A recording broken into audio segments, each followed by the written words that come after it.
Good. Welcome everyone to the Town of Pownell Special Select Board meeting, January 2026 at 5 p.m. I'd like to make the meeting to order. Can we have the Pledge of Allegiance, please? Pledge allegiance to the flag of the United States of America and to the republic for which it stands, one nation, under God, indivisible, with liberty and justice for all.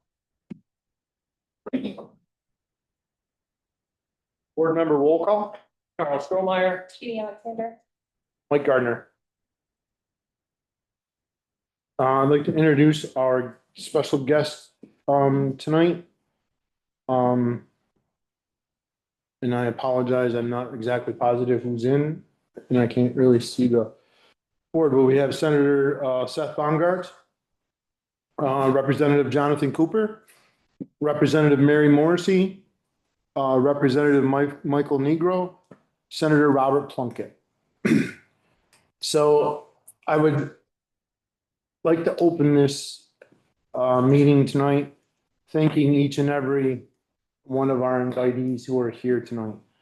I think this is probably, I don't know if it's ever happened in Pownell before, but whatever, it's and I appreciate your time. I think there's some things that our residents have some concerns about, and we hear them here on the board. And if we don't figure out how to share them with our senators and our representatives, then we're failing our constituents here in town.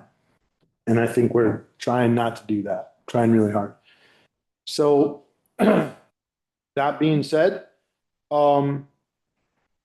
if you want to introduce yourselves, or do you want to, when we come to each topic, you can introduce when we speak. That's up to you guys. I mean, so I'd like to open the discussion. These are some important issues that we feel are facing our residents in town, as they are people in the entire state, right? It's not unique to Pownell. Okay, let me be first and foremost. It's definitely not unique here. These are things that are statewide, right? So one of the things that we hear here on the board is the property taxes and the increase in the state increase every year at the 11% or the 12% or whatever it is. But over the last 5 years, I think it's been like a 41% increase from the state over a 5-year period. So that concerns us as select board members, because we're putting together budgets that we have to really work hard to make it affordable for our residents to stay in town. You know, and it keeps us on our toes, that's for sure. Making our own town budgets where we have the control, we really have to be frugal. And that's a question that comes up, and I would love to have some input from our people upstate that represent us down in this area. So, go ahead, Jean. Yeah. I guess thank you for being here. Really appreciate you. I just want to echo what Mike was saying. I moved here just about 3 years ago. And over the past almost 3 years, I've sort of helped probably 12, 13 people relocate, find homes in Vermont. I've been a huge cheerleader for this state. I love this state. There's a lot of reasons why I moved here. And honestly, some folks, everyone who moved sort of did their own research, right? But there's been some sticker shock, just like over the past 3 years with increases they've experienced. And I know that as a state, we're trying really hard to bring new people into the state. And I'm finding that it's becoming almost impossible for folks unless they're working from home, independently wealthy, or in some other category where they can actually survive here. It's really hard. And then the other thing that we are hearing from some of our residents, people that have been here for generations, generations and generations, their families have been, just how difficult it is becoming to simply remain in a place that's been their home and their family's home, in some instances for hundreds of years. And so we take that really seriously and thought that a productive, good discussion, and given our residents and neighbors an opportunity to speak with you guys would be super helpful. So thanks. Carl, everybody came here to listen to these gentlemen, not me, so we'll let these guys get out of telling us. I do want to say one thing. I see a hand up out in the audience. This is the format that I'd like to use tonight. And it's new for me. I'm not gonna lie. Maybe it's the wrong format, but this is what we're gonna do tonight. I'm going to bring up the topic in the property taxes and the tax increase is the first one that I'd like to speak about tonight. So I'm gonna give each person an opportunity, each one of our invitees to speak about what they feel is going on and how you see it. And then I will open it up to public discussion on each topic. There's three things that I'd really like to touch on tonight. And we can open it up to more. And you guys have something else, that's fine with me and Mary. That's kind of how I'd like to do it. Maybe I'm doing it wrong, and if it is, we'll figure it out. So I'm gonna go in order how they are on my paper, on my agenda. So that's gonna be Senator Baumgart's first, sorry. Hold on. You're muted, sir. Was he muted on our end? No. Okay, now I'm unmuted. Yeah, I think we all got muted. Oh. I had to unmute. So, yeah, thanks for having us. And the property tax issue has been dogging us for quite a while. We have a system for funding education that I think virtually everybody agrees is broken, completely understandable by anybody, but almost anybody. And it's a system where, as I say about it, the current system we have is almost ingenious in that nobody is responsible. And when you have a system when nobody is responsible, it tends not to work out well. And what I mean by that is the current system, what really happens, the reason property taxes are going up is because voters all over Vermont vote their budgets, their school budgets, and even though a given district may be very conservative and penny wise, districts in other parts of the state may not be and might be spending a lot more money. And in the end, the simplest way to put it is, it all goes into one big pot. One big number gets created, and the role of the legislature really is just to set the multiplier. And that has produced perverse effects all over the place, and we're seeing it. And it was exacerbated by the stresses on the system from COVID. And so the answer to you is, we have brought down the rate, even though the voters have voted 41% in the last 5 years. We have actually brought down the rate. Like, there was almost no increase last year because we brought the rate down by finding money that we could dump into the funnel to reduce the amount that people had to pay under property taxes. That's not going to continue, because every year we do that, it actually makes it worse the next year. So we have to, the only way to really put this is we need to blow up the existing system and build a new system. And that's what we're trying to do with Act 73, which has all kinds of issues. There's things that I like about it, things I don't like about it, things I agree with, don't agree with. But the only answer is to build a new system, because the current system is fundamentally flawed and fundamentally broken. And so that's what we're trying to do. We have to do something that puts somebody in charge under Act 73. If we do go to the foundation formula, in the end, the legislature will be responsible for setting the rate of increase. And at least somebody will be responsible.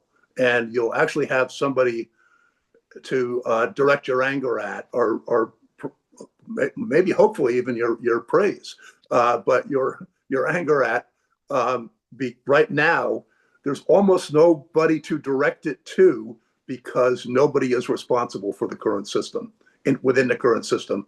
And that's bizarre. It's really, the impacts of that are becoming very acute. And we saw, especially in 24 with the rate increase that would have been 20% if we hadn't been able to buy it down to 13. We have anyway, I don't want to dominate the whole thing, but we've got a totally broken system. We need to fix it. Thank you.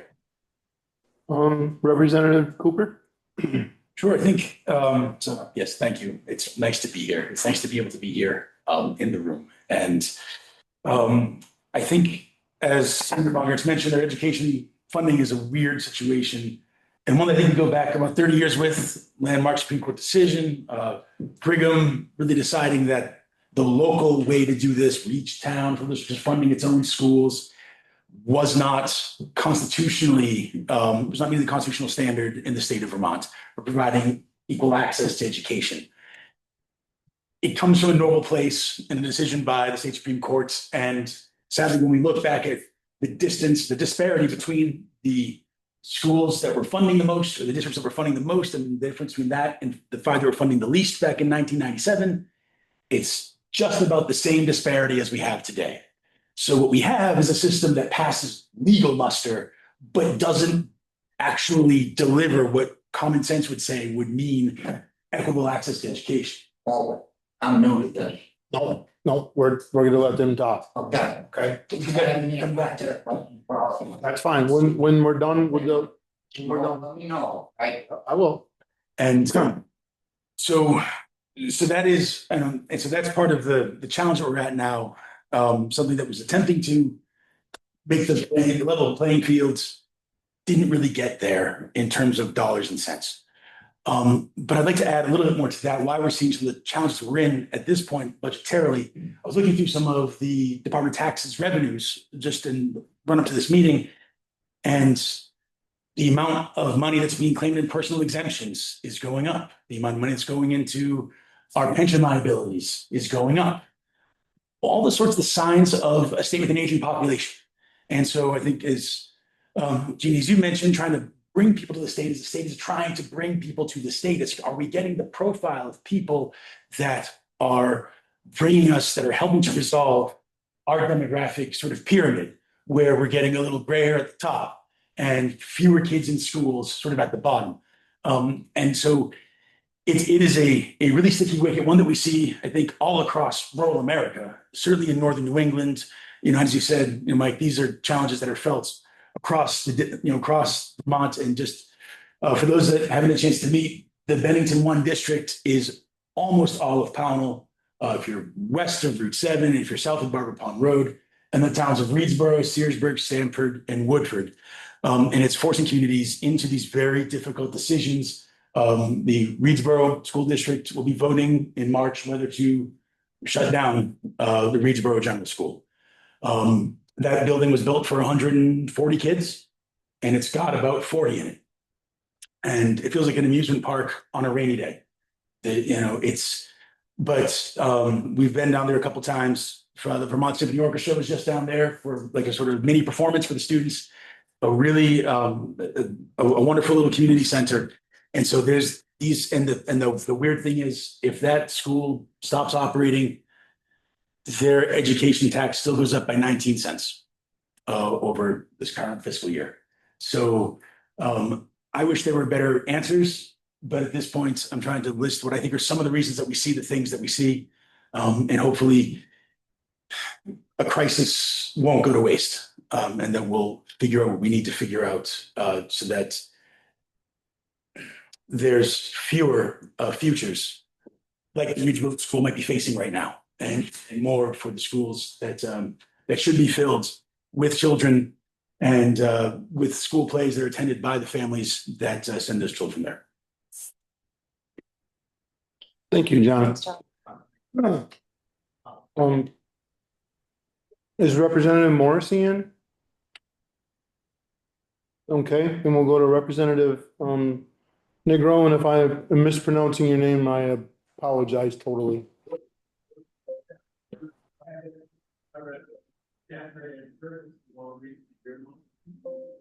You just popped out, you might wanna. Yeah. So Representative Negro, I'm sorry, we're talking about, property taxes and the property tax increase, from the state, the projected 12%, I think it was this year, and the 5% or the 41% over the last 5 years. We're just trying to get a feel of, Senator, or, Mr. Bongartz and Mr. Cooper have both spoke on that, so, you're the next guy in line on my agenda, so that's how we're doing it. Sure. First of all, I apologize for being late and Fine. having trouble finding a space that is quiet enough to do this. I thought I was going to be home by now.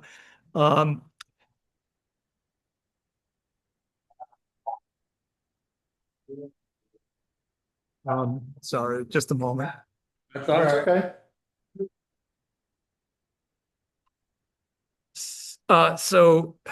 Let me just briefly say I share your concern. Last year, from my position on the Appropriations Committee, I was one of the strong voices in support of spending down, using 77 million to spend down our property taxes last year. I thought that was really, really important. We just finished our budget adjustment in the House. We just voted on it the first time today. And in that, the governor had put aside over 100 million from various sources to use for, his intent is to use for property tax mitigation. I think we aren't ready necessarily to say if all of that's available because there are a lot of cost pressures on the state right now. But I think that certainly from my perspective, property tax is a top priority. It's a top priority from so many voters I speak to. So it's, again, aside from the fact that I have a lot of concerns about cost pressures, certainly support the construct that we have unacceptable levels of property tax increase, and I think a lot of legislators share that feeling. Thank you. Senator Plunkett. Hi, thank you. And if you don't recognize me because of the beard, it's new. I'm Senator Rob Plunkett. I'm glad that you invited us all. I apologize that we're not able to be down there, but it is a fairly busy season. And one of the tough parts of answering the question later down in the line is that there's not much more to say other than what has already been said. So I echo pretty much everything that we just heard from Senator Bongartz and our representatives. But I suppose I want to put a little more of a finer point on when we're talking about property tax, because we do have, essentially two property taxes. Municipal tax that is the municipality, and our communities have generally been frugal on that. So when you have your bill, you can look at that and you can say, yes, we did our job. It's really the education property tax that is something that has been far more out of control than we would want. And we're talking about the short-term solutions and the long-term solutions. And I agree with Representative Nigro that the choice to buy down that tax last year was the right one. The offset to that, though, is we're talking about the projected increase of 12% to the property tax. Well, that would have been probably half at 6% if we hadn't done the buy down. But I do support doing that again this year, in part because we know that, budgets everywhere, whether it's the state budget, local budgets, our household budgets, they're all strained by all of these costs that have gone up far more than we had expected in the last 5 years. In fact, I'd heard today about one cost of running camps that are state forests in the last 10 years, that's gone up more than 50%. So there's a considerable amount of inflation that's happened. And the longer term in terms of property taxes is exactly what Senator Bongartz has discussed. And that is going to be a detailed nuance, and it's going to take a long time. And I'm not sure if this session will be able to say, yes, we have a solution that you will see next year, 3 years, 5 years from now, but that is what we've been working on. Thank you. Thank you. Is Representative Morris in by any chance? Okay. So, board members, do we have any questions for any one of our senators or representatives that are here with us tonight? I just want to start. Okay. Well, I came in late. Brian Harris, Select Board Member, Town of Pownell. I apologize for being late. Family commitments. Perhaps it was already addressed. Is it being considered, perhaps, you say this is going to take a long time to address, budget cuts. It's time to Vermont to get its financial house in order. You talk about households facing increased costs. In households, we have to stay within our budgets. We can't just run an endless deficit and, make somebody else pay for it. 12% tax increase year over year is not sustainable. You talk about wanting to draw families in. You want more kids in the state. This endless round of tax increase after tax increase is not how you go about doing it. It's time that you look at your budgets and you got to make hard decisions. What are the necessities and what are the nice to haves? It's time to start cutting some of the nice to haves and worry about the needs. Well, I think Senator Bongartz, Brian, touched on that before he got here. He basically told us that it's a broken system that It's a very broken that system. needs to be fixed. And so you missed out part of it. So I think that was addressed. And I do want to apologize when I said property taxes. I did thank you, Senator Plunkett, about bringing that up. It is education property taxes that we're more concerned about than just general property taxes. And I should have pointed that out initially. You guys picked up on it. I just want everybody else in the audience to know that that's what we were, kind of getting at. I had one question, and it doesn't matter kind of who answers or who doesn't.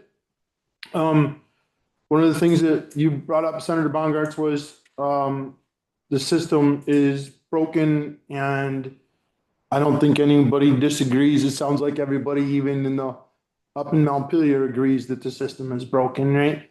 Are there plans? Are there plans to for a new system? Is there anything? And I totally understand what you're telling me, Senator Plunkett, and I get that it's not an easy fix, and it's not going to happen this session or maybe even next. Are we working on a new system? And that's just Yes, okay. we are. Let me add a couple things since the discussion started. One is that there's a bill introduced by the President Pro Tem of the Senate, Senator Baruth, to cap the district spending for the next 2 years for the years that would be FY 28 and 29. And I think he put it in at 3%. So it's a blunt instrument. It's kind of a hammer to get down, to reduce the rate of increase in school district spending that then results in that whole system that I discussed earlier, which is, and for your select board member who came in late, just to go back to it quickly, the legislature actually doesn't set the property, school property taxes are set by the voters of Vermont every year when they vote their budgets in March. And all that number goes into one big pot, and fundamentally all the legislature does is set the multiplier to raise the money that voters have voted all over Vermont. The reason the system is broken within that system I just described is that in a way, you can be very frugal in your district, as I suspect you are, and I know that a lot of us are in our districts, but other districts are not as frugal, and you end up paying for that. And that's a system where, as I said earlier, it's almost ingenious in that actually nobody is in control, nobody's responsible, because all the legislature actually does, and is required to do by law, is set the multiplier for all the money voted by voters all over Vermont. But it's a system where voters can do that with some level of impunity because the costs get visited on other districts. And so that's at core the fundamental problem with the current system. It's not, there is no fixing it. There is no fixing the existing system. There is only to blow it up and start over. So in the short run, Senator Baruth has a bill in that I have vocally supported, even though it's a blunt instrument, to hold down the rate of increase to 3% for district spending for the next 2 years. And that will cause some pain. That'll be really hard for districts to do. But we also have to keep reminding ourselves that voters can't pay their property taxes. We've got a real problem, and it's the one that was articulated by all the board members at the beginning of this, that people are having a hard time. And part of it is their property taxes as a result of the school spending. And we need to get a handle on it. And I say that as somebody who's very supportive of education, by the way, just not to get misunderstood about this. And I'm actually the chair of the Senate Education Committee, and I care deeply about educating kids and doing what we need to do for them. But we also have to balance that within the parameters of what people in the state of Vermont can actually afford to pay. So the new system under consideration, actually, in a way, it's partially almost law. It's got a few contingencies, but it's called the foundation formula. And what it really does fundamentally is it says that everybody across the state of Vermont pays the same per 100 value of property, and districts get the money back on a per weighted pupil basis. So everybody pays the same, everybody gets the same amount back, but it has a fixed multiplier that limits the rate of increase to, I'll use the term CPI, although it's actually a different indices, but it's effectively the CPI, so that there will be a control of the rate of increase statewide at a level that's been much lower than what we've been experiencing the last several years. So yes, there is a fix being contemplated. There's the short-term fix and there's the longer-term fix. Both of them are under very active consideration, and they are the second one especially is really complicated. It's got all kinds of considerations that have to get worked out. But those are the two things: the immediate from Senator Baruth, and the longer term that we're working on. Yes, sir. Absolutely, John. There's one other element of where the money ends up going, or how we end up spending the money we spend, is organizations coming to the legislature to say, here's our ask of the legislature for the budget, $400,000 for this program, $500,000 to do that program. And something that Mike's committee appropriations did, and I think it would be great to get a little more detail if you have a second, just to tee it up a bit, was they sent out to us a list to everyone, all the committee members, all the House, I think maybe it's also over in the Senate, really elevating the level of detail that they want us to demand from those who come before the committee. Like, here's where your revenues are. Here's what you're going to try to do this year. Why do you think this will work? How does this relate to your mission? The idea being that I think everybody got a little spend happy with the COVID dollars, and we were taking flyers on programs. Let's see if this works. That's something that you can do in a time of resources, you might say, was to see, well, can we go a little farther? And what if we double this budget, can we get more than double the bang for the buck? And there's an optimism that sort of floods the zone in those circumstances. And I think it was really helpful of appropriations to say, the winds aren't blowing that way this year.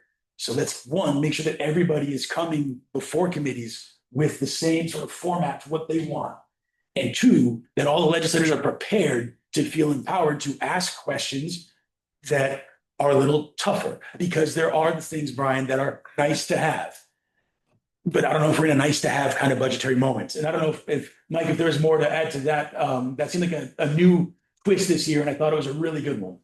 Yeah, I think it's a good point. And you know, aside from property Hello? taxes, there's Hello? oh, hi, Mary. Mary. Hello, Mary. We just got off the house floor. I'm sorry. So anyways, I was simply saying that aside from our property taxes, you know, there are a lot of decisions that have been made in Vermont in previous years in the past that affect, you know, our budget constraints and the money we have to invest in things like education as a state, you know, things, you know, like our state pensions, which we had allowed to get to such a underfunded point that several years ago we had to start pouring money into it, and things like that really suck energy out of other parts of our budget. And you know, I think to some degree what Jonathan's referring to is, you know, we're very good at each year saying what needs to be done, how can we handle it, and in doing that, we'll appropriately oftentimes add funding someplace, add budget, add a program, add an agency. What we're not good at is ever going back and saying, is that one working? Do we still need to be doing it? Do we have 3 different agencies now that are all touching the same problem? Maybe we only need one. So we are trying to, and I think, you know, appropriations, both House and Senate, I think, are looking at this, and our agencies and departments are looking at it as well. You know, let's not just assume because we've been funding something that it's working. Let's actually decide what works, keep that, and the things that don't work or duplications, let's reduce those. Perfect. Thank you. Is Marion still?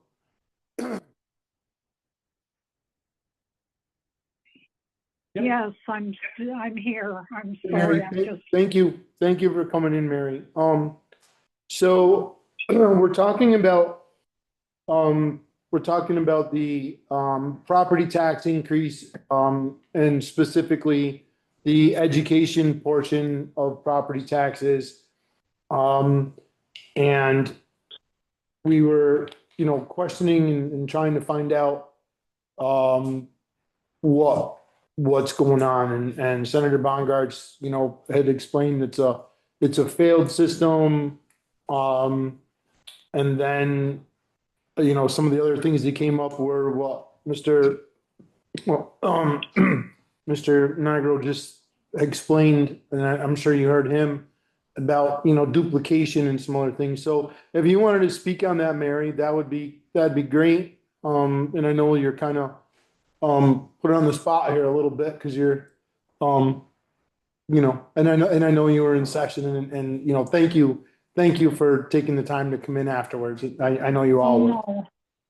Yeah, happy to come in, and I hope you can all hear me. My allergies, I'm losing my voice, so forgive me for that. If you can't hear me, just tell me. I'll try to speak up. I came in on Mike's comments, and I have been saying that literally for years. I was on appropriations. I think it was about 18 years ago. And even at that time, I was saying, why are we not slowing this down and really looking at what we've piled on to some of these agencies? Are they, you know, accomplishing what they were originally intending to do?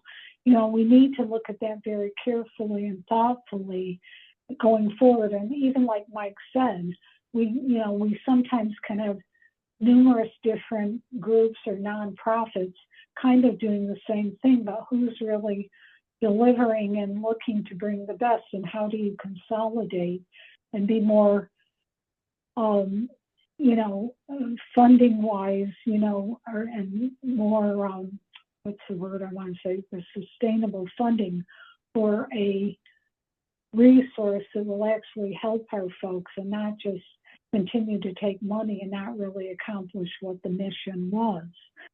As far as education, my first year, which was 30 years ago, was the year of Act 60, and it had numerous challenges then. I remember them sending us home on town meeting week to explain this bill that I don't even think the legal people in the State House and Ledge Council could explain it. It was so complicated.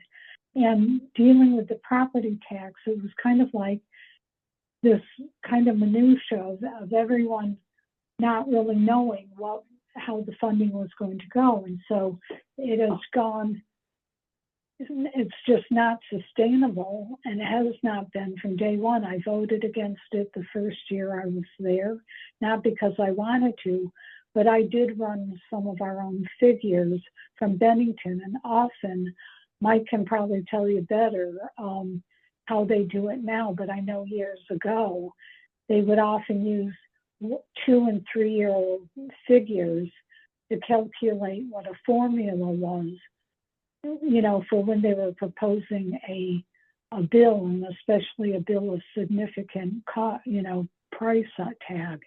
And so I did run Bennington's own figures the year of Act 60, and it was not even coming close. I said, I can't vote for this because I don't know what it's going to do. You know, the premise was, like it was going to make our schools better and everyone was going to have equal education and this, that, and the other thing. And, as we've all seen over the years, it's had numerous challenges and difficulties, and not probably really the most equal education that, we were supposed to be providing for our students across the state. So it has been a challenge. I'm not sure if I have solutions at this point. I've been trying to watch very carefully what's coming out of education.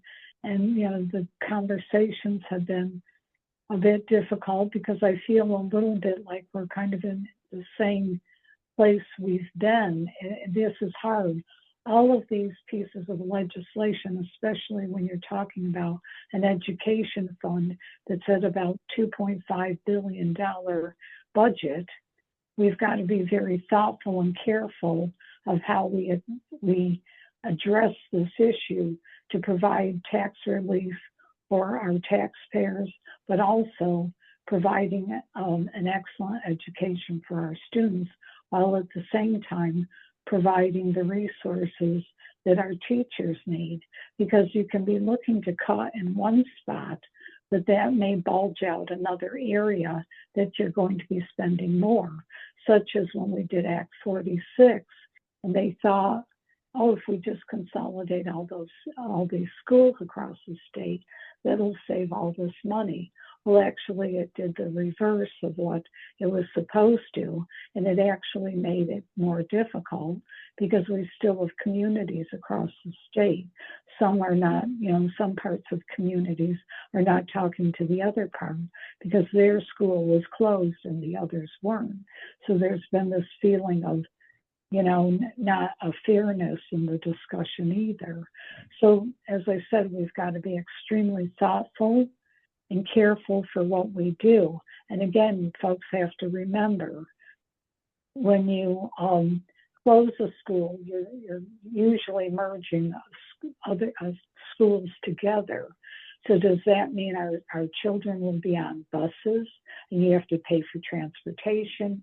You have to look at refitting schools to meet the needs of how many students you now have in one school, whether that's 2 or 3 combined or merged together. We've also have not maintained the school maintenance over the years or providing. So there's many of our schools now that need some significant improvements to them because the maintenance has been deferred. And so, we've got also, like I said, schools struggling with their infrastructure and the needs of improvement. So there's unfortunately, many issues within this, but we've got to get to a point where we can look at this and take pieces of it. And I'm not sure, where we're at with getting there. I'm not seeing And we're all in different committees, so it's hard to every day have a feeling of what the education committees are, but they've got a tough task. Come out with trying to appease 150 House members and 30 Senate members, but also the taxpayers of the state of Vermont and the citizens to, have a piece of legislation that's going to hopefully work for everyone. But there, unfortunately, as in any discussion, there's often, winners and losers. But I think if we take the time, and I'm not saying we've got to be careful about it, and I'm not saying you slow it down to kick the can down the road, but you just can't make decisions without really knowing what the results or the impact will be in another area, because I don't want to resolve one issue and have 3 more issues of, pop out somewhere else. So like I said, we've got to look at all parts of this discussion, and I'm sorry I rattled on for so long. Thank you so much. We appreciate you again so much for joining us. And I'm seeing hands. And I think we need. I'm gonna stay very consistent with how I've run these similar things in the past. The people who are in the room, present here with us, are gonna have the first opportunity to ask questions or speak, and then we'll go to the people who are on Zoom. So do I have anybody in here that has a question? And so here's what we need to do, because of, so that we're all crystal clear and everybody can hear what's going on.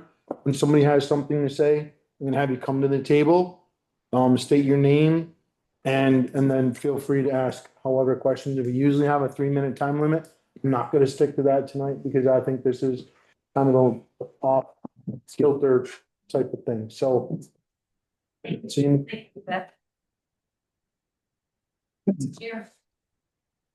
Thank you so much for everyone for being here. I know that many people. Just state your name, please. Sandy Foster, sorry. Thank you. No, it's all right. I know that many people think of education costs of being your public school funding, and we didn't talk about independent funding at all. I know that you might also believe that many of the education costs are from nice things that the school may or may not want to have, but the number one driving cost for the education increase are healthcare. The average family last year spent $17,000 on healthcare in our public schools, not the independent schools who are not mandated to get that healthcare system, which is state funded. This year, it'll be $41,000 for a family. $41,000 is something that the schools have no control over. It's not a nice thing. It's things that are mandated and that people need. So when I hear about the costs, that actually just makes me cranky, because that is out of our control. When we talk about giving funding for independent schools, I'm on board. But I would love those independent schools to follow the same rules that our public schools are faced with. Having licensed teachers. Don't have to have that if you're an independent school. You don't have to have that $41,000 family plan. You can go out and purchase a plan on your own market. You are not mandated to follow the state licensing, managing compliance, professional development, and oversight. And if you're in an independent school and a student isn't a good fit, then that student may not have to stay. Whereas if you're in a public school, all students are obligated and have a place to be. So we haven't talked about those costs, and those are factors. They're real factors, that healthcare being the biggest driver of our educational spending. And this school board for the elementary school had just about a flat rate. It was a 1% increase over the budget from last year. But because of other factors that they had no control over, the citizens of Pownell will see probably a 12% increase. And that is a very difficult piece to manage. So 3 minutes, Mike? No, you can keep going. I'm not gonna stick to the 3-minute thing tonight. I think these are, to me, the three subjects that I would like to speak about tonight are very important to me for the residents of Pownell. So I'm not gonna stay with the 3-minute thing tonight. I want to let things go. So if you have some other stuff, Cindy, please, keep going. I feel that those are the biggest pieces that are concerning. So I do want to be pretty clear on one thing from my own standpoint. And this isn't really so much for, I guess it is for our invited representatives and senators. I am sort of directly involved in the school system, outside of the select board. I don't feel that our school boards, and I want to be clear on this, I don't feel that our local school boards have done a bad job. That's not the reason for this topic from my standpoint, okay? My reason for the topic is everyone here has explained exactly what it is. School boards across the state, and I was a school board member in Pownell for like 8 years, but it was also 20-something years ago. So I know what the school boards are up against, years ago. The funding, right? It's every school board in the state puts out a budget to their towns and cities, and they vote yes or no. And then that goes into the pot, like Senator Baumgart said, and then it gets dispersed. There's a multiplier, XYZ, whatever it is. And that's, I think, and you touched on that. It's the flawed system. I think Ms. Foster just touched on some other things that are another flaw in the system, right? The independent schools don't need to follow the same rules and regulations and guidelines as the public schools do. Right. And I think we've touched on a lot of those things tonight. Everybody, I think we've got some information out there that just needed to be out there in the public. And to clarify, I'm not trying to say that independent schools are bad. I am not at all. I'm just saying that they are not obligated to follow by the same standards that the public schools are. Right. Yeah, I just think it's information that the general public doesn't realize that information, this is what happens. We are obligated in the public schools to provide universal access to all students, and independent schools are not. And that's a big driver as well. Thank you. Thank you. Anybody else in the room? Can we respond? Do you want us to respond to some of those? Yeah, that's fine. Sure. So I apologize. A couple of things, to the extent that we talked about healthcare, a couple of things going on that are worth you knowing about. One is that the legislature last year took some steps that are going to reduce the rate of increase in healthcare costs. Reference-based pricing was one of them.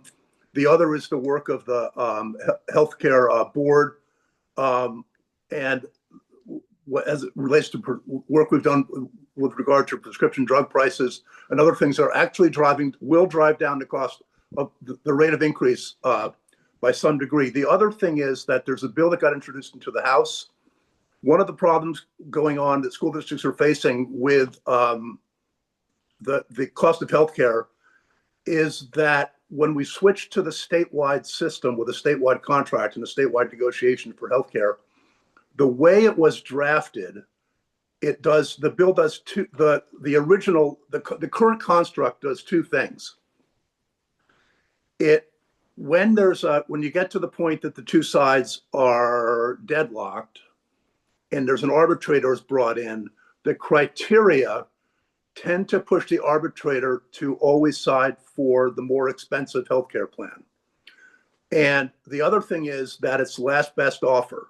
The two sides get as close as they can, then the arbitrator can only pick one or the other.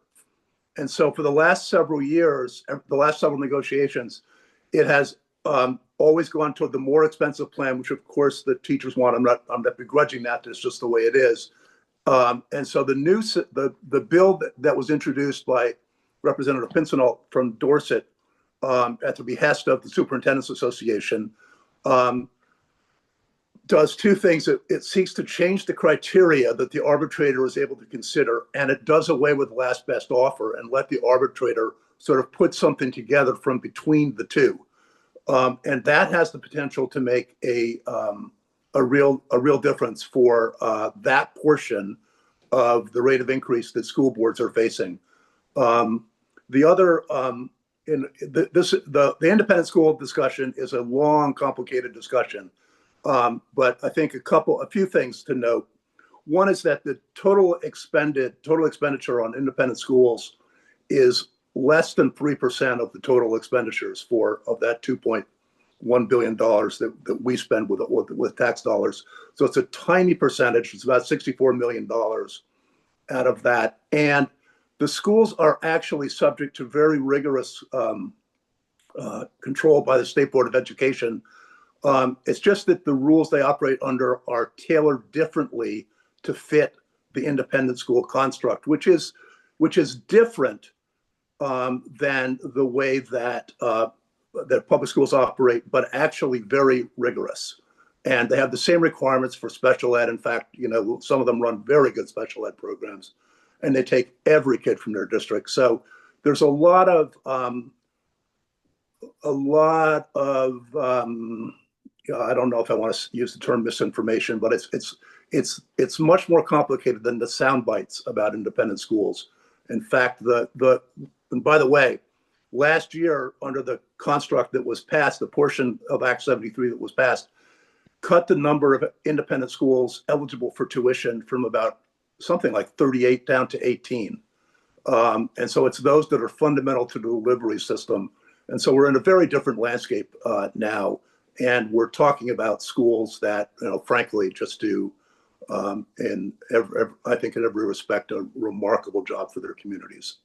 So it's a little more complicated than the sound bites. Okay. Do I have anybody else that wants to respond to Ms. Foster? Any of my other representatives or senators? Okay. Thank you for your response. My name's James Morgan, resident of North Pownell. I've lived in the same house for 34 years. 12% increase on school tax. Is that what you're saying? Pretty much? Okay, I mean, just roughly. It's a number that's been thrown. Okay. Explain to me why. Please don't raise your voice. Oh, I'm sorry. Please explain to me why.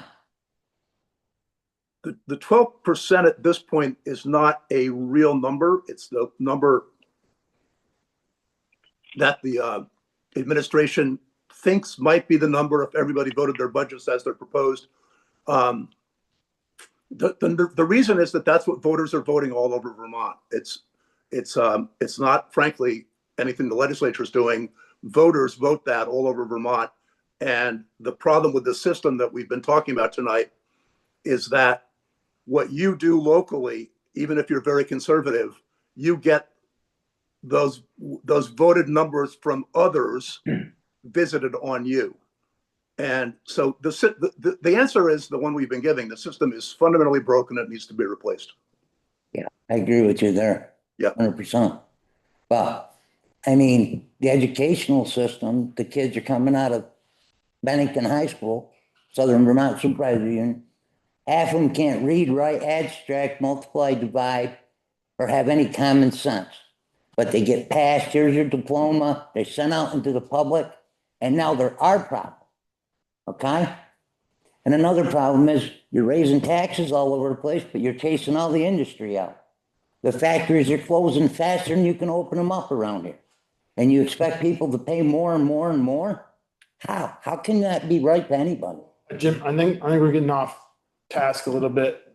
And I'm not trying to cut you off, but we're trying to stay on.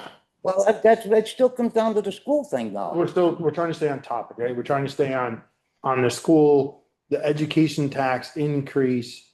And I'm not disagreeing with you on the industry and all that stuff, but we're kind of on the same road, but we took a little bit of a detour. You're raising the school taxes, Mike, but the problem is there's no employment around here anymore. How are people going to pay this extra 12%? So you're connecting this with employment tax? Yeah, I mean, it doesn't matter how you look at it, it still comes down to the bottom dollar. Where's the money coming from? No. The taxpayer's pocket, Mike, No, okay? Does everybody agree with me? We pay for everything. Taxpayers pay for everything, okay? And that's the bottom line, okay? But 12%, who can afford it? Welcome to Arnold, Vermont, people. There is nothing here. There's Well, no again, job. well, Jim, Again, what- I think we're getting kind of, That's fine, Mike, if you got money to live here. so hear me out for a minute, right? Okay, I'm listening. Hear me out for a minute. We're not gonna solve any of these problems sitting here tonight by anybody that's in this. Nobody says nothing, though. But that's why we're here. This is exactly why I wanted to have this session so we can have conversations so that our senators and our representatives who are living in the same community that we are. These people, every one of them lives within 30 miles of where we're sitting right now. Okay, Okay, everyone here. This isn't from Burlington, it isn't from Montpelier, it's from Bennington County, or, they're right here with us. So they understand what we're talking about. Okay, so I think every single one of them will agree with you that industry or lack of industry or whatever. But I do want to get to some other topics. I just don't want to get off tangent all right, I agree with you. on why and what's going on, I think we need to stay. Could I make a remark? Absolutely, Mary, sure. Please. I've seen it over the years. A lot of what has driven, I think, the cost of education up so high is many unfunded mandates. And naturally, then everyone thinks we can just punt kick it to the taxpayer. Well, the taxpayers, as we know, are struggling and can't do this. And that's why we have to be, very cautious with what's being passed and what we can afford. And as far as the with industry and all of that, that all plays into it. We have to have vibrant communities that are raising revenues that take some of that off the back of our citizens, our tax-paying citizens. And we don't seem to have, Vermont, unfortunately, for a number of years, has been considered not a friendly business climate to many industries that would like to be here or not. Yes, we all love having a clean state, whatever. I get all of that. But sometimes we're over-regulating and overtaxing the very industries or businesses we would like to come into our state. We've got to do all of this better, and we can't just kind of keep kicking the can down the road. Does that help you a little bit, Jim? Yeah, a little bit. Okay.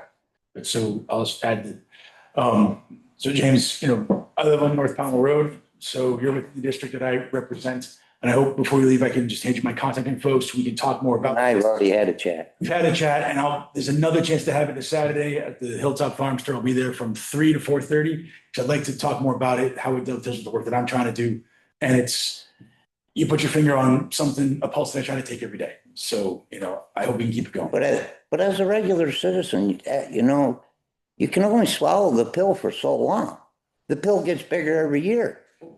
And I think that's exactly what I'm hearing every single person that's joined us tonight. I've heard every one of them say the same exact thing and agree with us. And I think, like I said, Jim, we're not gonna reinvent the wheel tonight.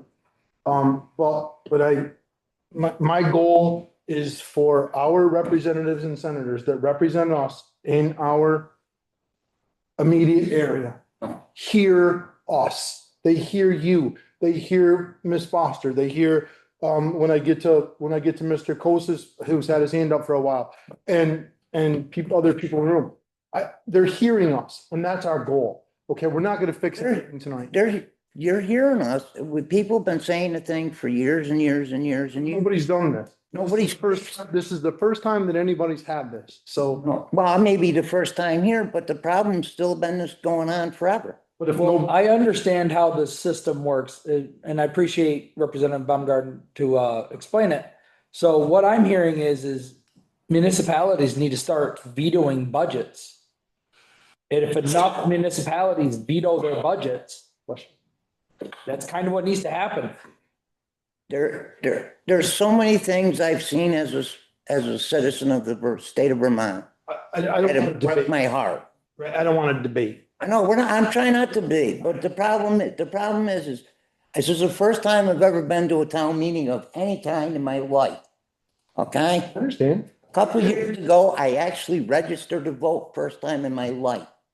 Okay? Because I want to change. Okay? This country's dying slowly and nobody cares. You know? And that's the biggest problem. So I have, Well, that's why more citizens need to get involved and pay attention to what's going on. we have a couple more people in the room. Jim, I got you, Jim. I know you're out there, so I'm sorry. Good evening. My name is Michael Fernandez. I'm actually a resident of Arlington, not Pownell, but many of you know me from my work with the Bennington County Conservation District. Last year, we directed something around $200,000 into small businesses and working land stewardship enterprises around Pownell. That's just within the town of Pownell. Due in part to, we are one of those groups that comes to the legislature every year trying to get base funding. But I am going to take my conservation district hat off for the evening and speak as what seems to be a dying breed in the state and also in the room. Someone below the age of 35 who moved to this state to start a small business, which I do. My 7 to 7 is public service, working for the county, and then from about 5 in the morning to 7, and from 7 until I can't walk anymore, I'm a farmer. And I want to, as a younger person, I want to push back on a few things that I've heard in this room. One, austerity. I'm hearing a lot of austerity talk here. In no way, and in my day job, I see this all the time. We live in implementation world at the Conservation District. So the laws that you all pass, we're usually the ones helping state agencies interpret those and actually implement them on the ground. And this is not the only property tax bomb that we have brewing in the state of Vermont. But there are a number of policy suggestions that I could bring up. Some, Senator Bongertz, I know you heard about today, that being public banking and allowing the state to establish its own financial institutions to make intelligent investments, which frankly is someone who's worked almost 5 years now in getting state funding out to residents. We do not invest in the right things in this state. We do not invest in growth. And it shows in the budgets that we get from Montpelier. And I see the comment on it being off topic, but I assure you it is.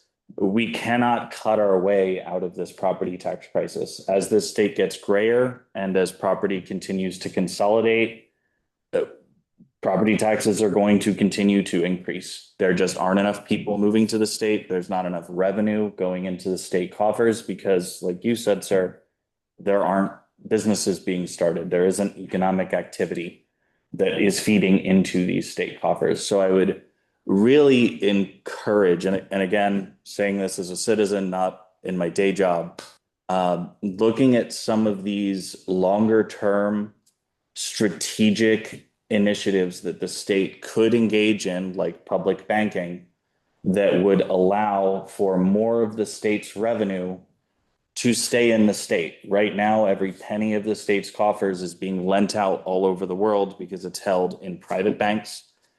Vermont had a public bank for a short period of time in the late 1700s, early 1800s. And currently, the only public bank left in the United States is the Bank of North Dakota. And they utilize that bank to alleviate a lot of the issues that we're raising in this room right now.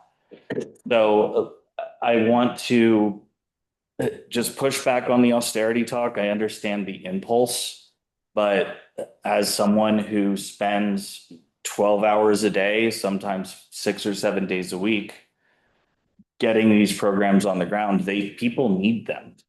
It's in many cases, the difference between farms or other enterprises failing or succeeding is these programs that people cut very cavalierly because it's not something that directly impacts them. So that's my 2 cents for now. There's lots of ways that we could make life more affordable in this state outside of the property tax issue that we see at the conservation district on a daily basis. I help hundreds of people every year navigate the labyrinth that is state programs, regulations, and permits.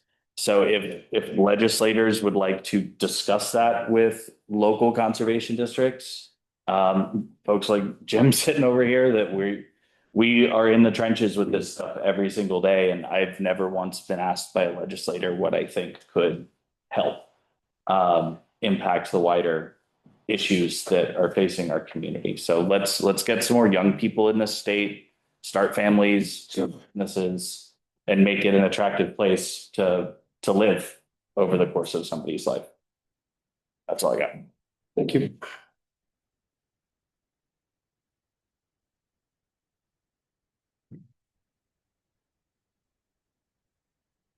Good evening, everybody. Thanks a lot for doing this, Town of Pownell. Did you just say your name, sir? I'm sorry. And thanks for attending, all of you legislators. My name's Jim Henderson. I work for the Bennington County Regional Commission, and I live in the town of Sandgate, population of about 375 people. And I want to kind of pick up a little bit of where Michael left off, and I think it's very related.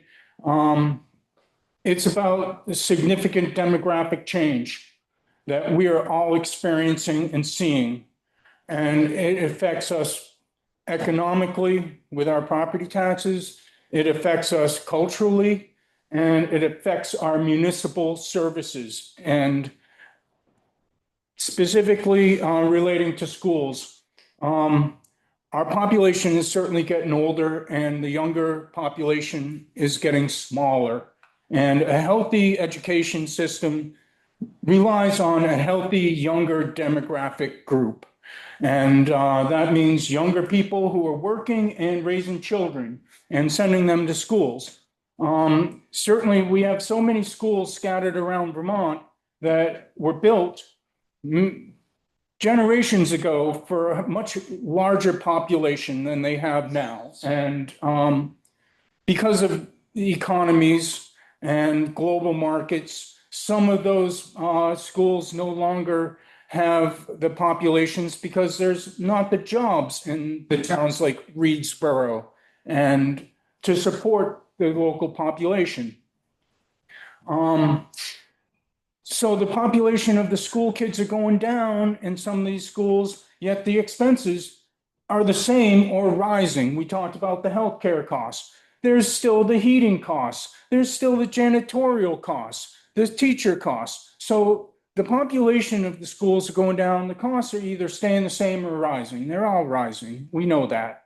So obviously there must be some consolidation. And I appreciate the efforts that have been made to consolidate some of our school districts into more centralized schools.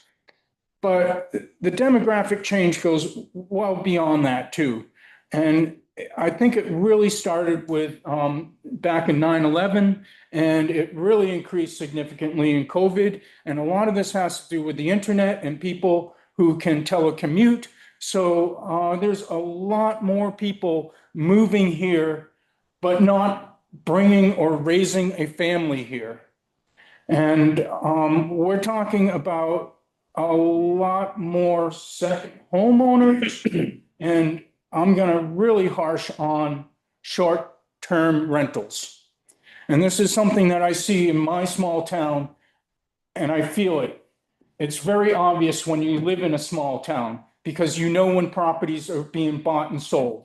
When somebody can come and pay cash for a property that somebody else would have gone, a local person in town, gone to the bank, try to get a mortgage, doesn't matter, because somebody's going to move in and just buy it in cash. But these are people who are not contributing so much to the local economy. They're moving here because Vermont's a great place to live. It certainly is. I want to talk about the jobs. The fact is there are manufacturers in Bennington right now who do not have a full workforce.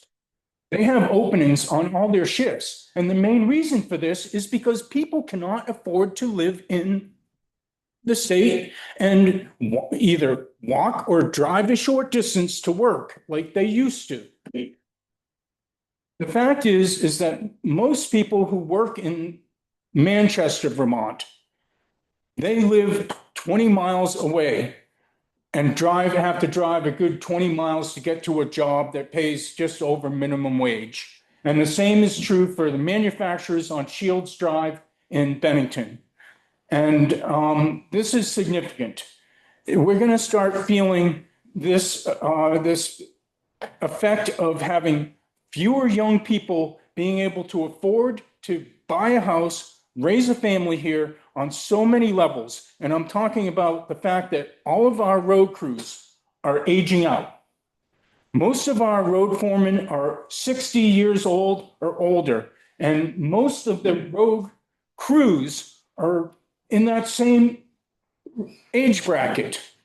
The same could be said about your municipal boards. Look at the average age of a select board or a planning commission, a zoning. There are fewer young people getting engaged in municipal and local services, and a large part of it isn't because they're not interested, it's just because they can't live here and afford to live here. And this goes straight back to the fact that our school taxes, your property taxes, are increasing. It's because of the demographic change. Now, I think that's a problem, and it presents us with challenges, but it also presents us with some opportunities. And this may seem extreme to you, but I think it's about time that second home owners, people who can lay down a wad of cash to purchase a house, should be able to pay higher taxes on the fact that they can afford to live here in a second home. I live on a road where there is 9 houses on my road. 3 of those houses, that's a third of them, are short-term rentals. My neighbor can make more in a weekend than I pay for my mortgage. I think it's about time that we consider a significant tax on short-term rentals, whether it's done locally, or I would suggest a statewide tax on short-term rentals, because this is what is driving our young people out of the state of Vermont. And you take, for example, a ski resort, say Stratton, where a few 10, 20 years ago, when the ski season was over, a lot of those condos and homes, they were empty because people aren't skiing. So some of them would rent out that house to the carpenters, the painters, the landscapers. Now they're renting them to people who come up here for a party on the weekend. And it is better for them or cheaper for them to rent a house and to have all their friends converge in that house than it is for them to go to the inn or the hotel or the motel. So I could go on and on about short-term rentals. But I think that is a significant potential cash cow that could go into supporting our education. And it should be considered as an opportunity. And perhaps if we deal with it right and we think of this through, it could have multiple effects of helping local people be able to afford to live here. It could dissuade some of these people who come here only to profit off of their investment and open up a little bit more of an avenue for younger people to come here, raise their families, and put them into our education system. So I won't go on any longer, but thank you very much for my opportunity to spiel about something that really bothers the heck out of me. Thank you, Jim. Thank you. We're gonna go to Jim Costas. He's had his hand up for a long time, and I apologize, Jim. It's just the nature of the beast tonight. Jim?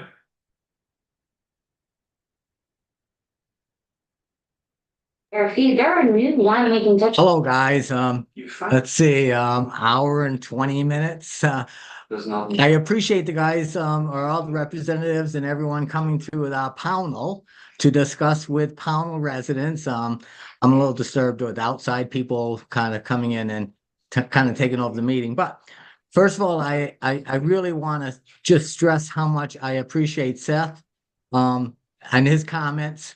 Yes, the system is broken. We have to start thinking out of the box. There is a discussion about healthcare. Yes, there is a problem with the healthcare and education. I'd love to see our teachers paid a lot more. But at the same time, I think there are businesses out there that aren't able to afford to pay for the healthcare for their employees. So what happens is if someone is working for the school district, their families are all included in the cost. There's very little contribution that really needs to be made. And I think that maybe needs to be changed because of the healthcare costs going up so high. I would love to give our teachers a lot more money in salary and pay and everything like that. But I think it needs to change of how healthcare, just to put in there that I used to work for the school district and maybe I took advantage of the healthcare plan and everything like that. But now that I see that everything is increasing so much, I'm starting to turn my opinion differently. Secondly, I think there's a problem with the way that funding is coming into the schools. The people are trying to vote for educational costs, but we need to maybe split out what it costs to educate our students at the same time. And I really feel every student needs an education in all directions, but I think there needs to be a change in people voting or not voting, but the state supporting the necessary special education that has to happen in the state. I know that we don't vote for a supervisory union where the education costs are put in there. Those just kind of drop down into the school budgets without any knowledge of what really is in that number. So I think there just needs to be somewhere to open up this box and kind of think outside the box. I know a lot of the taxes that are increasing in Bennington at this time is also because revenues have decreased. The budget is increasing a very small amount, but at the same time, the tax rate is increasing. That is only because the revenues that are coming into the school district. And one of the main reasons was because the surplus, which was at $3 million, is now being decreased down to $1.5 million. So we, the taxpayers this year, are being required to make up that difference of that revenue going down. It is no fault of anything else. And then the last thing is that I think I like the idea of spending limits, because Massachusetts used to have Proposition 2.5, and it comes to the point of, yes, maybe we need to put a little more cap on our increases, because the majority of the people are able to afford what they can in this town and or in the state, but there are a lot of people that can't afford it. And unfortunately, the people that are voting for all the school budgets are overriding the people that can't afford it. Thank you very much. And I hope we can get some other topics on tonight. Thank you. Thanks, Jim. Thanks, Jim. Do we have any other hands up on the audience, Hannah? No? Okay, so I really wanted to touch on three things tonight, but timing is not gonna be on our side for that. So, I'm gonna choose one that's really kind of popped up, here in Pownell. Maybe, and I think it's probably statewide as well, but one thing that we have struggled, or haven't, I won't say struggled with, one thing that's popped up on us this year is funding, for some emergency services. And then I'm gonna lean on, Representative Cooper, to bring the third topic, which was kind of one of the concerns of mine was, Route 346 and Route 7 not being a priority winter maintenance type of thing. So we'll discuss that kind of, and then I'm gonna lean on you to bring it back to the rest of our people out here, because I appreciate your time. So I'm trying to move this. I know you guys, some of you had a really long day, and I appreciate everything. One thing that bothers me, and I was in the fire service for a long time here in Pownell, fire chief for a long time. Emergency services funding, and when I say that, I don't mean just fire. I mean fire, rescue, and law enforcement. So I'll be clear on that. It's not just one. It's all of our emergency services. So I think every small town in Vermont struggles with this, but I'm gonna stay specifically here to Pownell. Our volunteers and our rescue squad is paid. And our law enforcement, we deal with the sheriff's department and Vermont State Police. So I'm gonna start with them because that's gonna be kind of probably a quick one, because I'm not gonna be able to talk on that a whole bunch. One of the struggles that I heard, I was at the Capitol for a day with the governor and the cabinet, back in, I don't, November, maybe December. And one of the things I heard there, and one of the things that I actually brought up was, funding for law enforcement and retention of, officers. It's things that they struggled with. And, I know the governor has talked about some things that he's working on. And I know that they heard what was said at that. So, we don't want, but our fire and rescue, one of the things that I think they struggle with, and Mary stole my thunder earlier, on the schools, was the unfunded mandates. And when I was fire chief, all the way up until, I don't know, 2011, 12, whatever it was, I don't remember exactly. But I was involved in the fire department for 30 years. Unfunded mandates are things that the fire and rescue struggle with, immensely. Mandates get put on them, and there's no funding to follow through on those mandates. So I'd like to hear a little bit about that.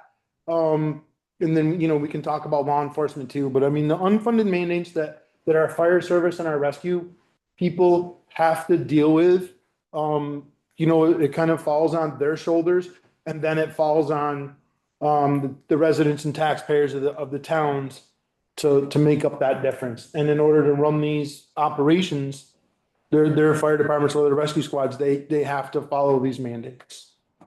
So I'm gonna go backwards this time because we're only gonna have two. So I'm gonna ask Senator Plunkett to speak first. If he wants to on this one, we'll just go the opposite way. Sure, Mike. And I suppose in terms of fire and rescue, what the mandates are would make a big difference. Because in one sense, I know that there are a lot of federal regulations in terms of getting paid for Medicare, but I might need to be educated a little bit more on what specifically those mandates are, and then we can go to the agencies and discuss them with them. If it's a state thing, is it something that can be waived? Is there something that can be moved on from. But I know well, I'm a little more familiar with rescue than with fire. But I know that these are essentially municipalities that are paying for them, or they're self-funded in some way. And a lot of, with rescue at least, comes from having to respond to every call, and then many of those calls being something where the person is uninsured, or it's a self-pay and they never get reimbursement. And one of the discussions we've been having is that we're expecting that more and more folks will be uninsured. And so that rescue responding to whatever particular call, those calls more likely than not will be less likely to be paid or reimbursed by some sort of insurance, whether it be state or private insurance. That concerns me. And I know specifically with Pownell Rescue, I think they had a request of 300,000 and maybe 200 was approved. And making sure that there's funding for them and every rescue in the area is something that I'm concerned about.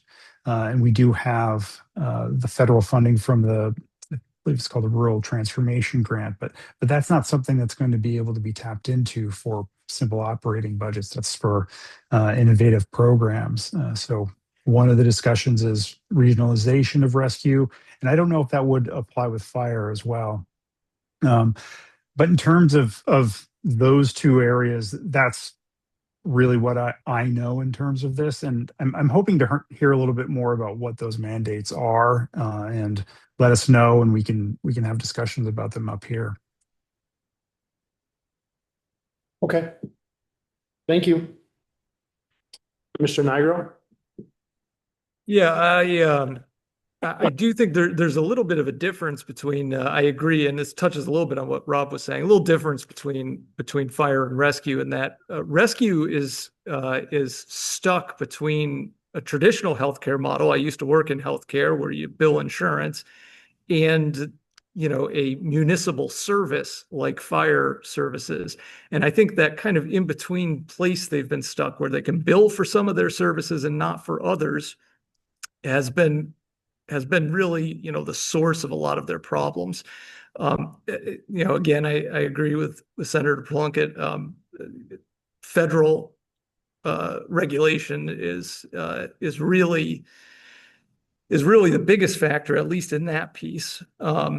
And again, in terms of fire services, I'm also comfortable admitting when I don't know a real lot. I'm a big supporter of our fire department, think very highly of them. I would, I guess I'd have to agree that I don't know a lot about those unfunded mandates, but I would certainly want to listen to our fire department as others are proposed. And I think if there's nothing else, I guess that's one of the important things I wanted to say tonight, and I'll do it now, which is I appreciate this conversation. I'm going to make a point that even though I couldn't be there in person, I certainly want to come in person at some point. It makes a difference to see people face to face and introduce myself. And I think the key point I would make is any decisions that are affecting our fire departments or emergency services, we want to hear directly from those organizations, from the folks that are experiencing this.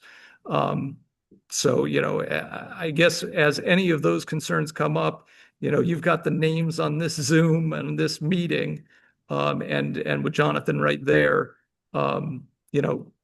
reach out to us. We want to know. Thank you. Mary? Yes. Well, I'm talking unfunded mandates, and if we're talking specifically about, like our emergency services, so often we'll say to our services, many who are volunteers, you need so many gazillion more hours of training, which again, yes, we love to have a good trained team out there, providing these services, but then we don't provide the money for them to go. And these like I said, in a lot of cases, these are volunteers that we have in our community stepping up to the plate. And, we're saying you have to do more and more and more and jump higher, but then we don't provide the funding to do the actual, further training. And usually most of the training on a weekend is up north somewhere.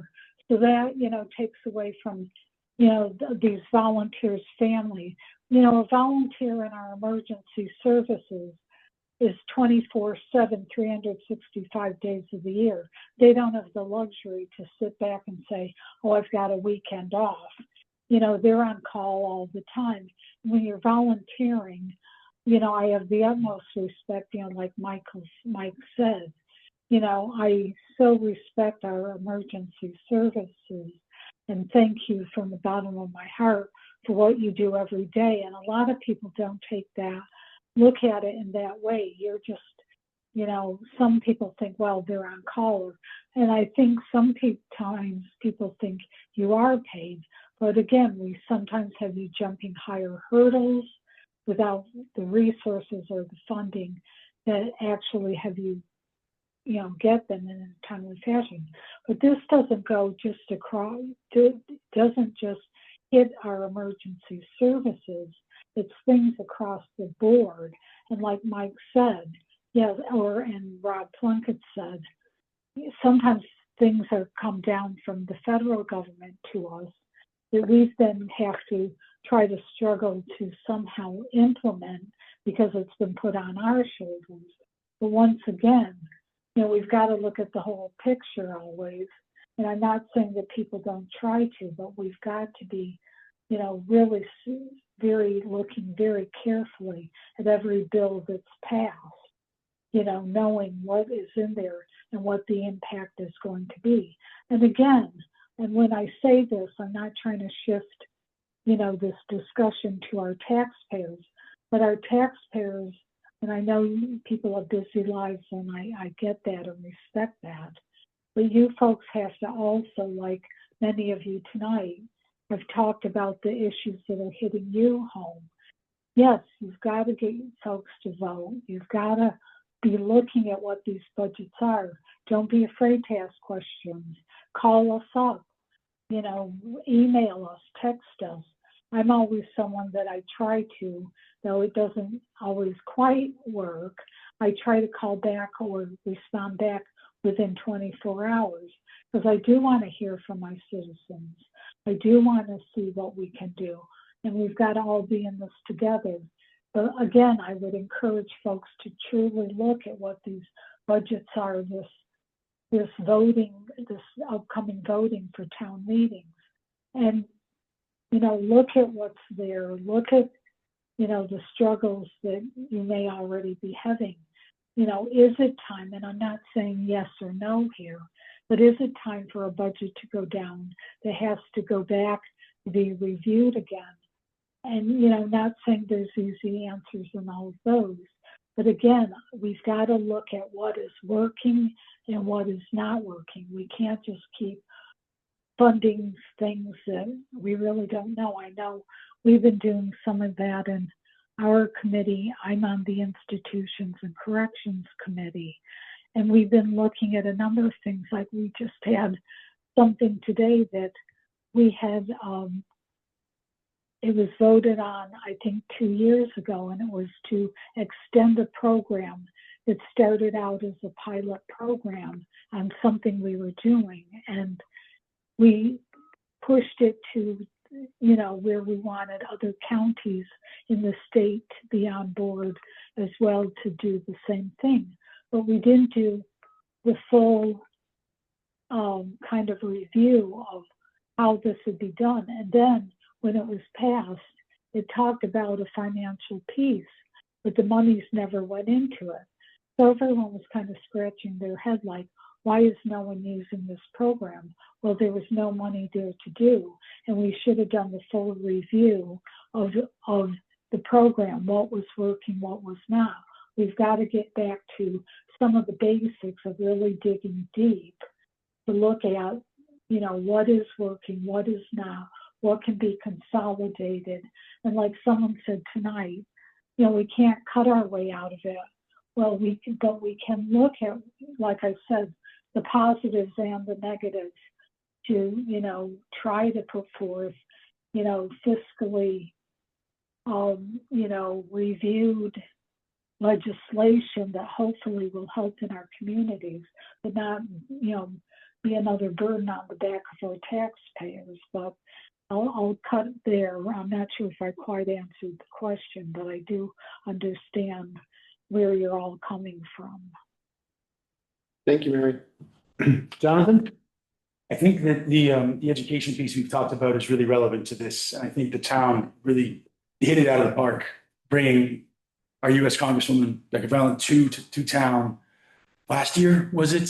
A visit to the Pownell Valley Fire Department to see what the impacts of these mandates can be on the ability of, what we see frequently across Vermont, nonprofits, maybe it's a quasi-municipal organization, to keep up with federal regulations, meeting those mandates for uniforms, for equipment, for the size of cisterns, things, above ground, below ground, turnarounds, et cetera. For her to see what it looks like and what it would take to get to something that, oh, by the way, you're not eligible for as a 501c3 or as a non, public, you might say, entity. I think that education goes a long way for us to get a sense of where there's vulnerabilities that have unintentionally been built into the system, both in terms of, having to step up what each volunteer is entitled to and has to have. And if you're volunteering, here's your gear. A year later, you're having a baby, you can't keep volunteering, you can't reuse that stuff. It has to, you have to get something new, tailored to whoever else you can find. I think that, we're not in a position where we can be, we understand where those standards exist. Are those standards designed for rural Vermont? Are those standards designed for somewhere else, for a city or something with a massive tax base that it draws on? And that gap is one that having our federal delegation see with their own eyes really is miles ahead of what it's just sort of emails or something of that nature. Something that I feel some anxiety about is knowing that, home insurance companies, they know where our fire departments are.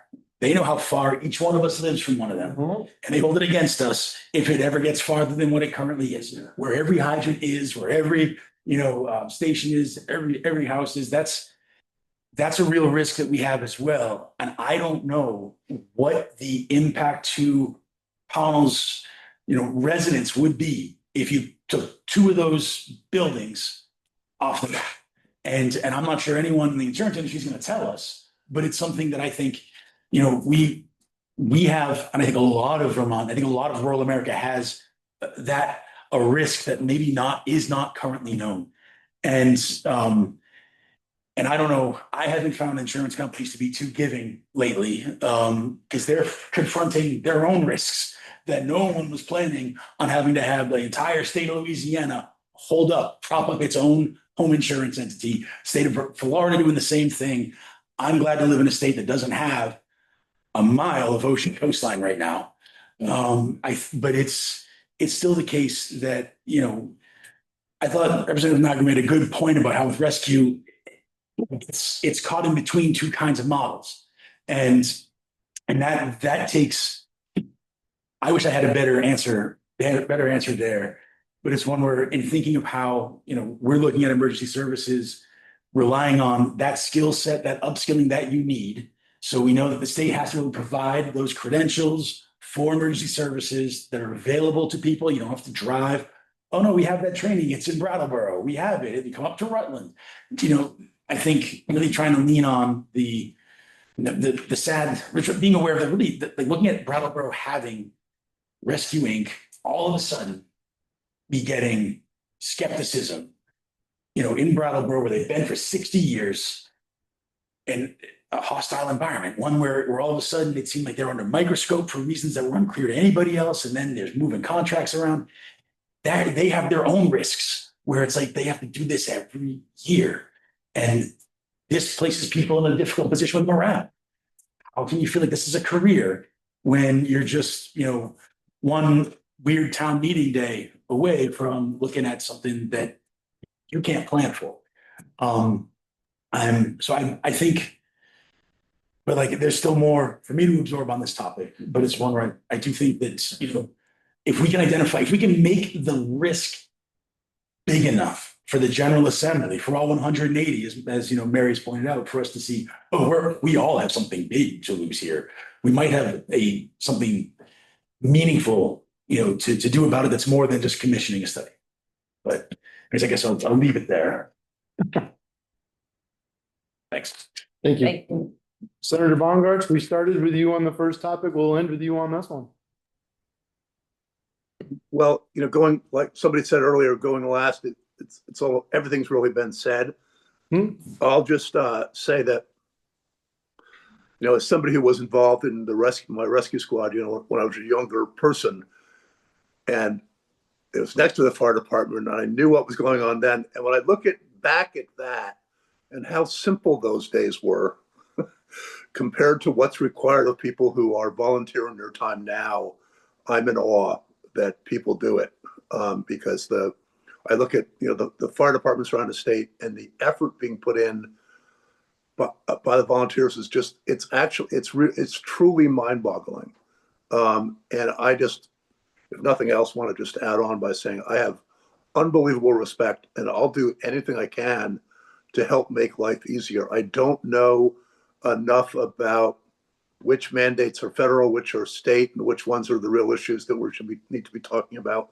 But I'm, like everybody in the room, I think I'm very happy to have that discussion should you want to do so. Because we need to know this, because I know how fragile the system is. And I know that there's not younger people come. It's harder to get younger people to come in. It scares all of you. I assume it scares me. And it's happening with both fire and rescue. And so I know I will say with some confidence that every legislator in this room really cares about this issue, and will do whatever we can to help. So you have to let us know what it is. For sure. Do you have any board members? Brian? Sarah? I was just wondering if it'd be okay to share all of your information with our fire departments and rescue squad so that they can reach out directly with their concerns. Yeah, that was the question I had. So I have all of your email. Absolutely. That would be fine. That would be fine. Yeah. Do I have anybody in the room that would care to comment? Anybody on Zoom that would care to comment, Hannah, on this? Okay. Perfect. So, I'm gonna take it upon myself to reach out to, our organizations here locally, and make sure that they reach out to each and every one of you. I know this is a concern of theirs, and I certainly appreciate and respect your answers. I didn't expect you to be able to differentiate between federal and state mandates, and I certainly understand that federal mandates are way beyond our control. And I think they do too. But if we can get some help with some of the state mandates that are going out there, or at least, and maybe not even some help, but maybe some awareness, and I'm not saying that there's not awareness out there, but if we can be heard down here in tiny Pownell, Vermont, in Bennington and where everybody else is, the other places that are being represented, I think that's a step forward. If nothing else, we're definitely not going backwards, and I don't think we're going sideways. Right? I don't like to go backwards. I'm not fond of going sideways. I like to go forward. I think this meeting tonight was incredibly helpful, and will be incredibly helpful for everyone. I appreciate everyone's efforts tonight. All the people who are sitting in the room, the people who are on Zoom. I wish we had a bunch more. That was our goal. I would like to continue these every once in a while. I think it's beneficial for everyone to hear what's going on. I think it's beneficial for the residents and taxpayers that we represent from our standpoint on the select board. But I also think it's very, I I think it's very helpful for our senators and representatives who are here in our area that live with us to hear concerns. And I know we get off topic a little bit once in a while, but well, I think that's Vermont.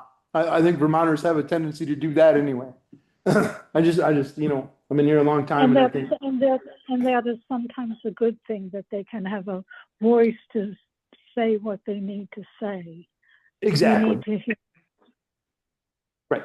Well, and in the future too, hopefully we can catch up with you when you're not in session. Right. If we aren't catching you. Yeah, this was kind of a after- scheduling problem, right? Yeah. And I know that you guys have been busy today. I don't want to take up any more of your time. Unless you have something else that you would like to say as individuals, that we're here tonight with us. I would just like to say thank you to everyone who's participated. And, you gave your time to be part of this discussion.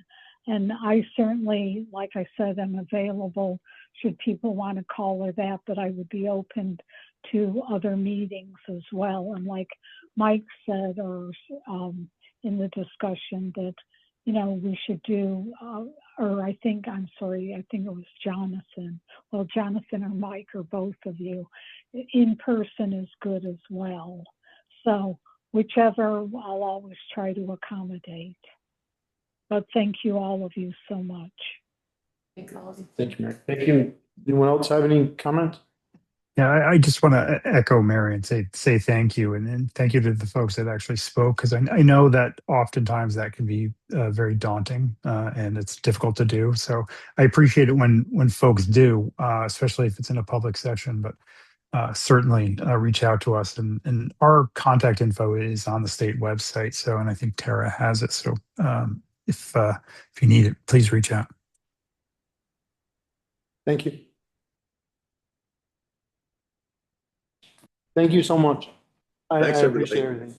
Thanks. Have a Thank you. good evening, everyone. Stay You too, warm Mary. and safe. Thank you, And everybody. safe. Do I have any Bye-bye. public comment? Hang out at the end of the meeting? Jim. No, just the chat. Okay. Okay. Jim? Jim's got his hand up. Yeah. Jim? Jim goes. Jim?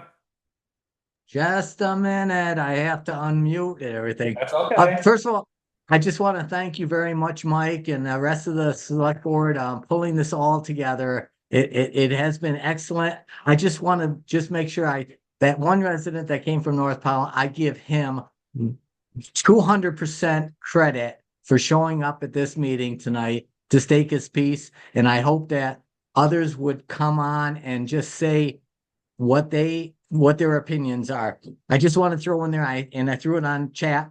I just want this everyone to understand the H608.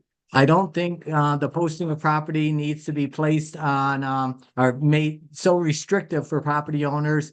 I think it needs to be to the point of you post your property, it's your property, you record it, that's it until that property is sold. So I don't think it needs to be renewed every single year. The second thing is the inspection of vehicles. I have my insurance company charges me for insurance for non-insured people. I don't think I need to worry about non-insurance people, but if you take away the inspection of vehicles, it's going to put more vehicles out there that are not legal or not allowed or not even registered. And it puts me in a scary situation that I think it needs to be put down to the point of we need to put more legislature into making sure that when I'm traveling on the road, everyone out there is legal. And I just want to make one last concern. just want to make sure that the representatives understand we have a bridge that is in disrepair. We have a landfill that is in disrepair. And I just want to make sure that everyone can kind of help out Pownell in any way it can so that the people of Pownell don't have to really absorb all these costs. Thank you very much. You guys all have a good night. Thanks, Jim. Thanks, Jim. Thank you. Any other hands up, Hannah? I will entertain a motion to adjourn. I'll move to adjourn this meeting. Second. Any discussion? All those in favor? Aye. Thank you, everyone. Thank you, everybody. Thank you, Senator. Thanks. Appreciate it.